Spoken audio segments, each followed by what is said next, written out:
we set sail, we ask God's blessing on the most hazardous and dangerous and greatest adventure on which man has ever embarked. In the summer of 1961, as the United States embarked on its great space adventure, one question above all others remained unresolved. What kind of spacecraft would take a man to the moon and bring him back alive? The United States had a total of 15 minutes of spaceflight experience, 5 minutes outside the Earth's atmosphere, and now we were committed to go to the moon. We knew nothing about the moon. No unmanned spacecraft had landed there or even taken decent pictures of it. During the initial briefings, everybody assumed the way to the moon was to send one huge spaceship all the way there and all the way back. But at NASA, they already knew there was a problem. It required landing a big, heavy, bulky spacecraft on the lunar surface. It required lifting an enormous amount of weight back off of the moon. One additional disadvantage was that it required a rocket that probably was going to be 50, 60, maybe 70 feet high. And it finally occurred to some of the engineers, how are these astronauts going to get out of this big vehicle and get down on the lunar surface?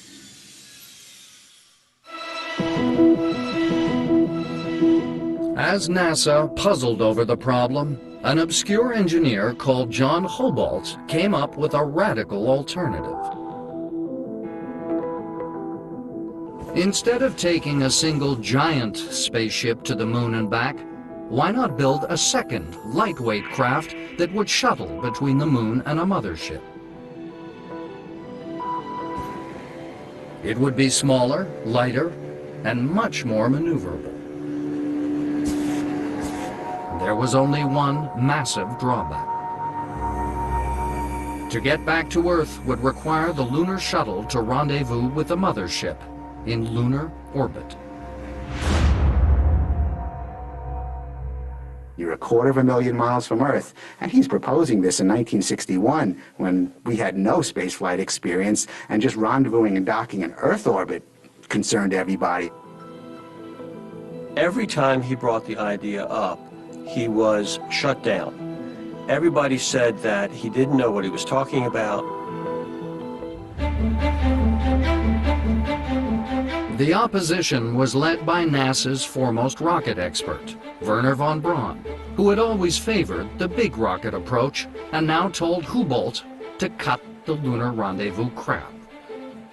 Wernher von Braun had a very strong ego, was very popular in the United States, very famous in the United States because of his appearance on television, and believed very strongly in the idea of taking a big rocket to the moon.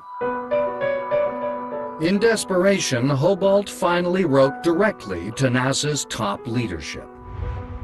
In these letters, Dr. Hobalt said, I know that I'm stepping out of line here. I know I might even get fired because I'm writing this letter, but I think it's so important to bring this to your attention that I'm willing to risk my career in doing it. He said something like, I know I may be a pain in the neck and I shouldn't be writing this letter to you and so on, but I feel so strongly about this, I feel impelled to write you. And he said in these letters to Dr. Siemens that the lunar orbit rendezvous idea was the only way to get us to the moon. Dr. Hobalt didn't say, I think it's one way, or he didn't say, I think it's the best way. He said, I think it's the only way.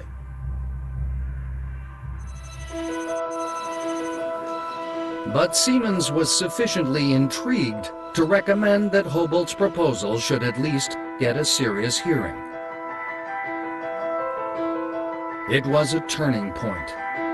At a meeting in June 1962, called to hammer out a solution, von Braun took everybody by surprise.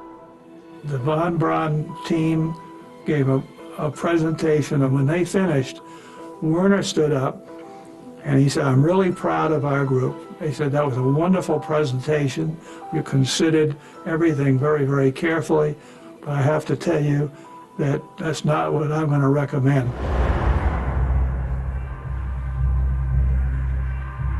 I'm going to recommend that we go lunar orbit rendezvous. It was such a surprise to everybody that even his own staff people, several days later, had a private meeting with him, and they said, "Why in the world did you say that? What led you to believe that? We were completely surprised that you decided to announce for lunar orbit rendezvous." Belatedly, von Braun had recognized it was the only way. And in the fall of 1962, U.S. aircraft manufacturers competed to build what became known as the Lunar Excursion Module, or LEM.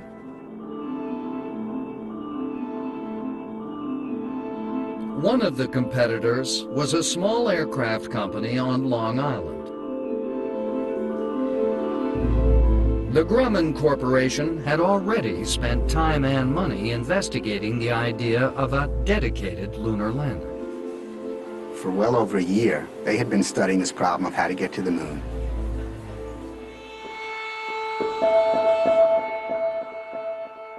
Grumman's proposal was made up of 2 distinct stages, each with its own engine.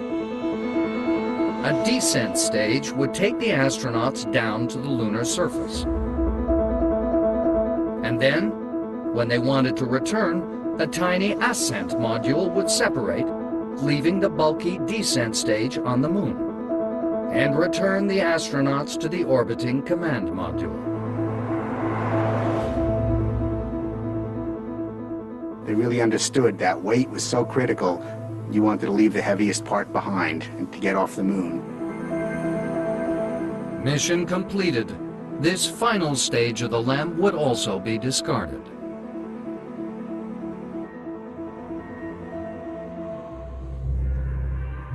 You must remember how many things we didn't know at the very beginning. This expert was telling us that there are 10 meters of impalpable dust on the surface of the moon. And we worried tremendously about tipping over. In fact, we made, I think, something like 400 different computer runs because we didn't understand what the dynamics of the landing would really be.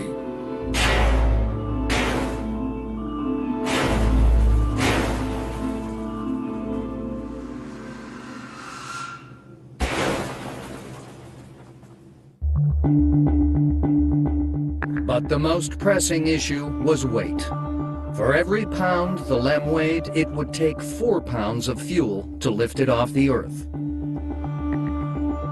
Grumman's original design has a large spherical top half, the ascent stage, with these very large glass windows. Well, there's no way you could have those heavy glass windows. Weight was too precious, so they had to go to much smaller windows. There were also seats. Well, in 0 gravity or 1/6 gravity, you really didn't need seats. So the seats were taken out. In the early concepts for a lunar lander, there's no ladder on the front leg. Because why do they need a ladder? There's only 1/6 gravity on the moon. What if we just give them a rope that they hang from the hatch down to the lunar surface, they climb down a rope, they climb back up it, we save weight. Grumman builds a full-scale wooden mock-up. Astronauts try climbing down the rope. Nobody can get back up the rope. So they had to add a ladder down the front leg. In the spring of 1965, NASA, worried design changes would never stop, imposed a freeze.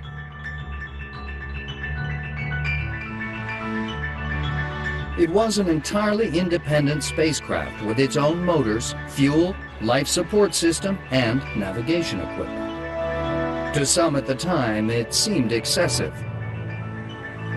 They couldn't have known just how important it would turn out to be.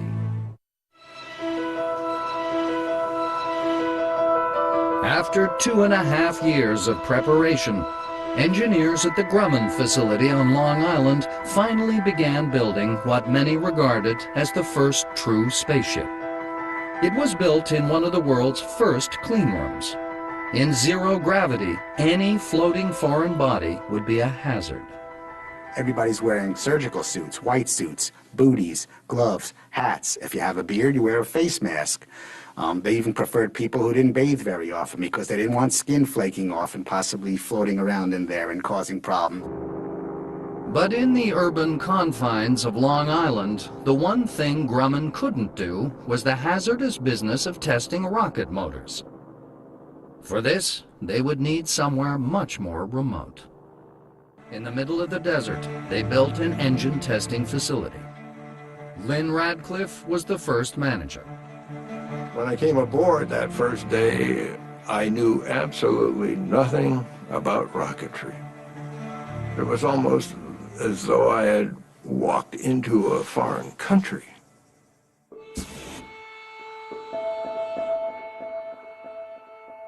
The LEM was equipped with two very different rockets.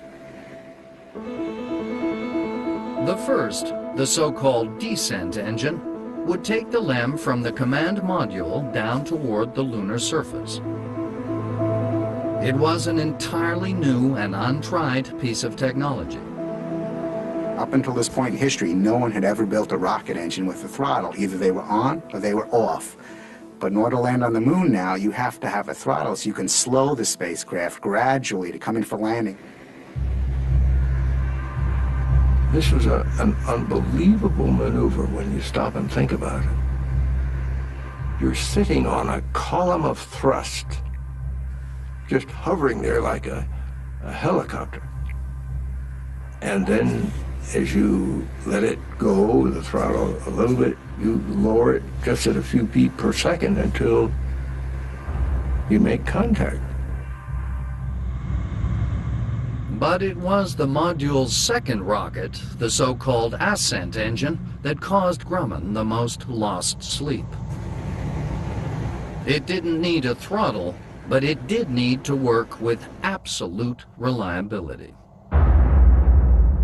You're totally dependent on the ascent engine to work to put you back in orbit. If for any reason the ascent engine failed to work, the astronauts are doomed.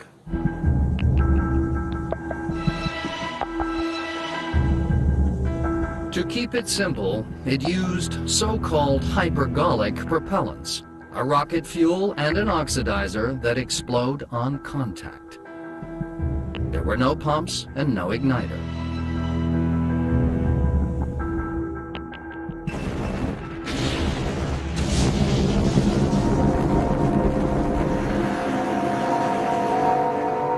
But the simplicity came at a price. The fuels were extremely toxic. We got so familiar with what oxidizer looks like when it leaks. You have this big red cloud. You couldn't absorb more than 5 parts per million on a continuing basis. It would start to eat your lungs away. So if we had a spill, and if the wind was just right, we had to get the police out and get people to evacuate. Meanwhile, on Long Island, engineers were combating yet another hazard of spaceflight. In space, you're facing the sun, it's 240 degrees. The dark side is 240 degrees below zero. You have to insulate the spacecraft as well as possible because there's huge fuel tanks in there. And the fuel's going to boil at 100 degrees and freeze at 30 degrees. Such a huge temperature variation could also cause the craft to buckle.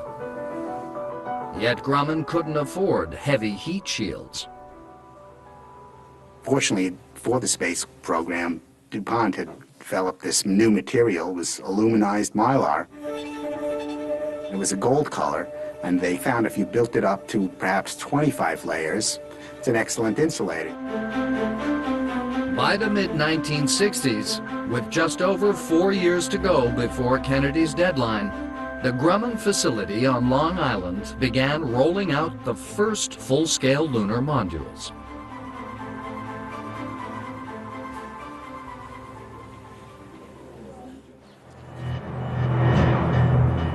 For some years, astronauts had been training on a simulator known as the Flying Bedstead.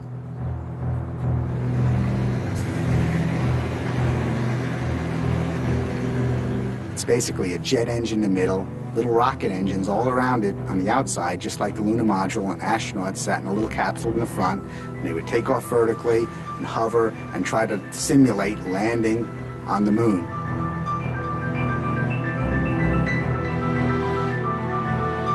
It was unstable and dangerous, and the astronauts hated it.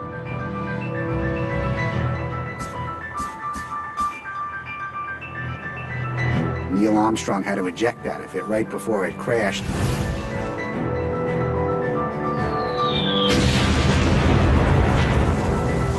At some point in the program, they actually stopped using it because it was a lot safer to land on the moon than it was to fly this machine down in Texas.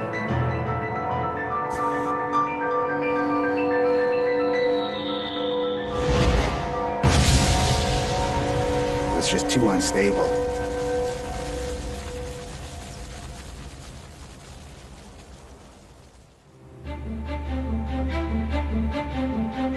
Now, as the completed LEM became available, they were able to train on the real thing. It was installed in a test facility with a camera that projected images of an artificial lunar surface through the windows. They would actually run through complete missions in the lunar module. Next to it, there was a desk where the instructors sat, and they would introduce all sorts of faults, flip a switch, something would go wrong. The astronauts in the simulator would have to deal with it and try to figure out what was wrong. How to salvage the mission.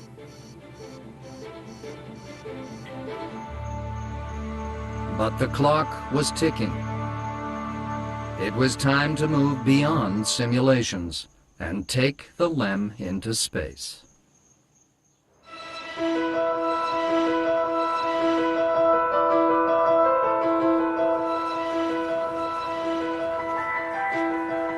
In the summer of 1967, the first space-ready lunar module was transported to Cape Kennedy. It would be mounted on Apollo 4, the first unmanned test of the LEM in space. For the people at Grumman, it was the final test. But it was not to be. Almost immediately, things began to go wrong. NASA gets a hold of it, they start running tests on it, and NASA discovers this vehicle is a mess. They find hundreds of problems, things that weren't built right, weren't installed right, or electrical wires that are frayed, possibly broken, and most alarming of all, there are fuel leaks everywhere in the system. The whole incident of this first lunar module really led to great embarrassment on Grumman's part. Then, as Grumman raced to repair the leaks, there was a second problem.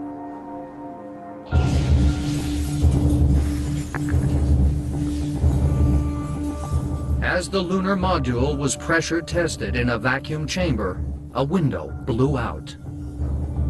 There's debris all over the place. Wires are evidently nicked that you could see with the naked eye. There are physical holes in the structure. And I was like, oh my God, here I am. I'm on the job 2 weeks. Look what happened. While his colleagues worried about why it had happened, Rocambole was told to clear up the mess. He asked NASA what to do. NASA came back with criteria for cleanliness. If you have particles of this size and so many per cubic inch, you know, the astronaut will get an itchy eye maybe. If there's so many more particles and they're bigger, he'll get a sore throat. If they're bigger still, he could bleed. If they're bigger still, he's in danger, his life. It would mean going through the LEM with a fine-tooth comb. The technicians would go in there with filter paper and camel hair brushes, and they would clean what they could not see. and it would collect it on the filter paper. That was sent back to a Grumman quality lab. But what had caused the blowout? Was there a design fault? Had the window been badly fitted, or had it been damaged during construction? Grumman was never sure. The solution was never one of those that gave you a completely warm feeling.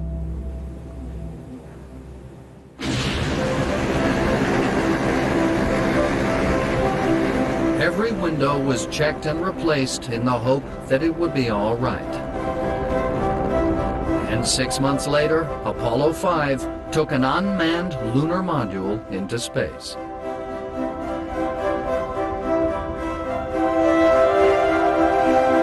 "12 months later, Apollo 9 carried the first manned lunar module into space. Got that 4-star handle, Jim. Very nice. And Apollo 10 took a manned LEM around the moon. This engine is just beautiful. Charlie, my hat's off to the guys in the trench. I love them. Yeah. It was time to take the LEM down to the lunar surface. How's the view, Tim? Charlie, it might sound corny, but the view is really out of this world. Liftoff. We have a liftoff. 32 minutes past the hour. Liftoff on Apollo 11.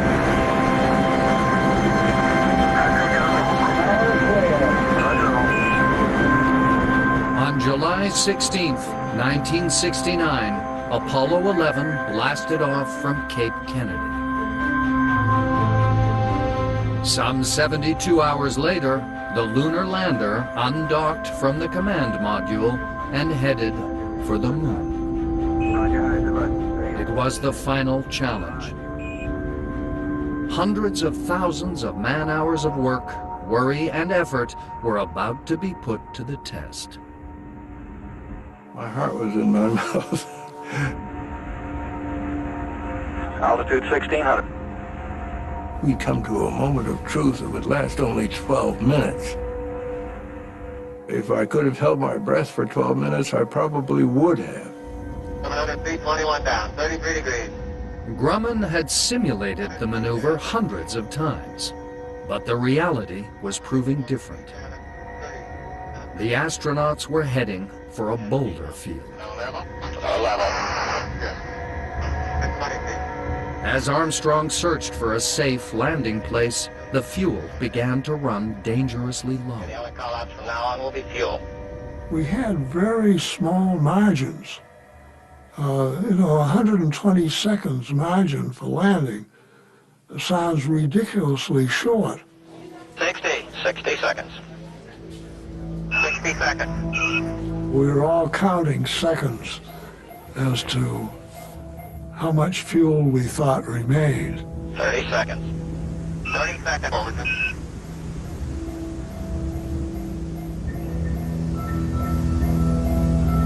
It just seemed an interminable period of time before we got those wonderful words that the Eagle had landed. Rocket tranquility, we copy on the ground. The LEM had landed with less than 20 seconds of spare fuel. I can't describe this to you in words, but let me tell you, there was a relaxation that I think all of us felt. It was such a tremendous relief that they had made it safely on the moon, and they were going to go out and walk on the moon and all those wonderful things. Among those in the audience at Mission Control was Wernher von Braun. Dr. Wernher von Braun turned around and looked back, and he was searching for somebody, and he finally saw John Hobart. And he said over all of the shouting, he said, "John, you were right. We wouldn't be here without you."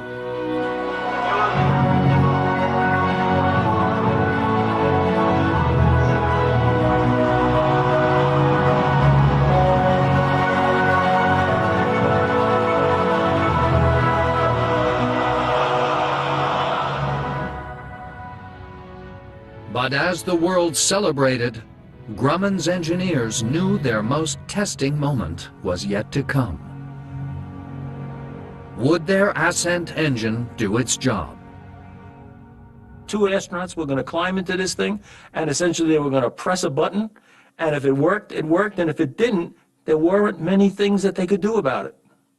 Once you press that button, that was it. Roger, our guidance recommendation is you're cleared for takeoff. Roger, understand. We're number 1 on the runway. Roger.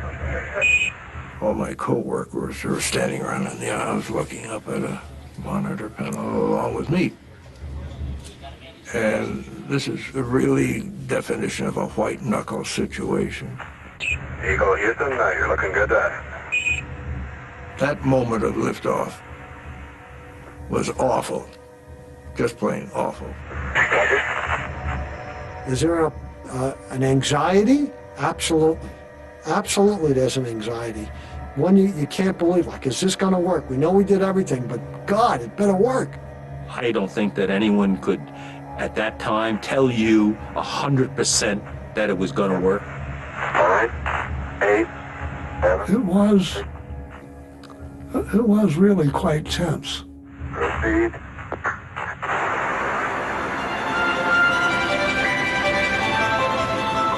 It worked like a dream.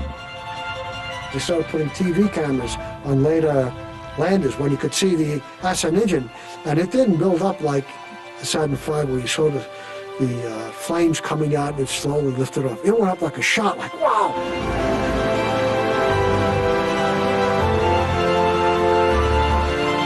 1,000 feet high, 80 feet per second, vertical rise. The LEM had performed faultlessly, and at Grumman they assumed there could be nothing more terrifying or exciting to come.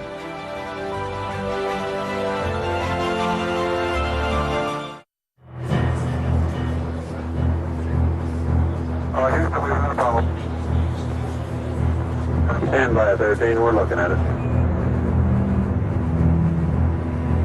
In the spring of 1970, as Apollo 13 headed towards the moon, Dick Wilde received a call in the middle of the night. The telephone message was unmistakable. We were being called in to the plant early because an explosion aboard the command and service module had taken out the electrical and oxygen system. We are vetting something out into space. Some 200,000 miles from Earth, the command module had been left powerless and disabled. As I drove into the plant, the coincidence to me was amazing. This was Monday, April 13th, 1970, and this was Apollo 13.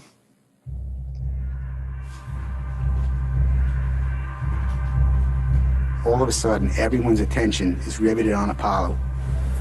All around the world, people are watching what's going on. Praying for the astronauts. Are they going to make it? Are they going to die in space? It was the nightmare scenario. They were hurtling uncontrollably into space with diminishing supplies of fuel, electricity, and oxygen. Mission control, we're looking now looking towards an alternate mission. It was the most serious, worrisome thing because of the imminent possibility of losing our astronauts. With the command module out of action, there was only one hope. The crew retreated into the lunar module, which carried its own supplies of oxygen and fuel. But what to do now? The LEM's highly specialized rocket motor lacked the power to break their momentum.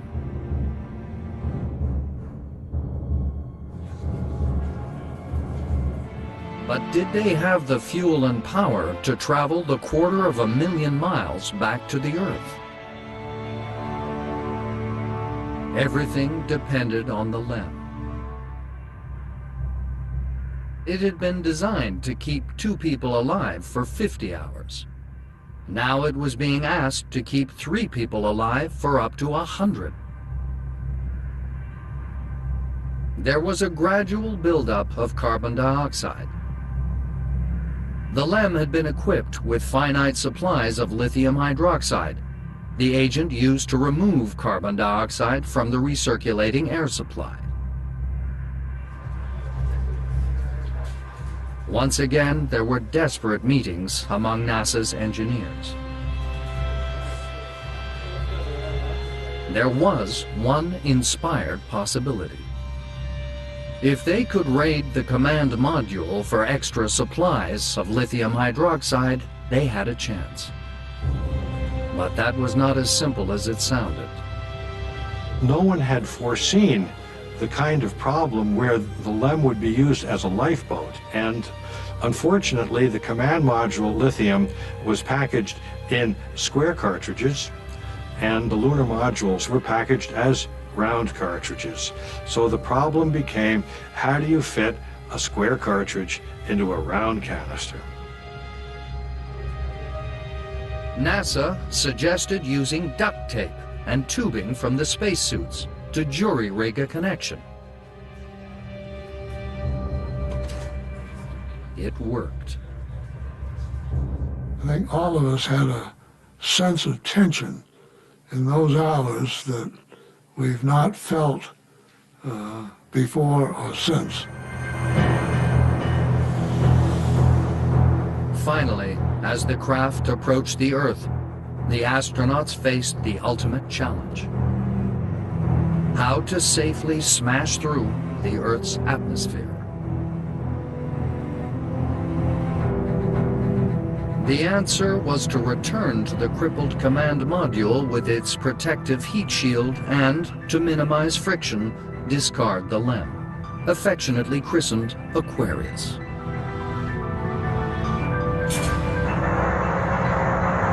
Very well, Aquarius. Thank you. This is Apollo Control Houston at 141 hours, 31 minutes into the flight. We've had lunar module jettison.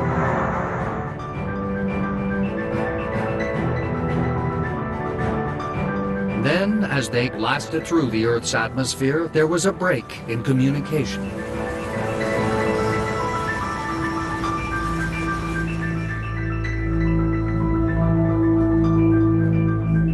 That was an awfully worrisome time. We did not hear from them. You can't have radio communications while this thing is going through that entry until it comes out to a point where you can pick it up again.